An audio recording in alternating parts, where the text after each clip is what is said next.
Iba po siyang cerebral palsy ma'am na may diferensya po sa growth ng brain na naapektuhan po ang buong hawak niya. Pero po sumuya ma'am, makulog ma'am po kasi siya man lang po ang nagkaibang arrogance na cerebral palsy na mostly po ang ano man lang talaga sa mga is asthma. May mga improvements naman po, like nakakangirat naman po siya pag ang inilawan mo po ng ilaw na nakahiling siya, nagpipikit-pikit naman po siya na dati ma'am, dahil niya po talaga nasisense ang arrogance.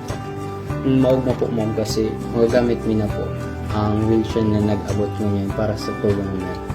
Go. Thank you po sa Arukainin program as in sa wheelchair na tinamo po para sa Muyan Tugang. Dakula po yung tabang sa Muya. Salamat po.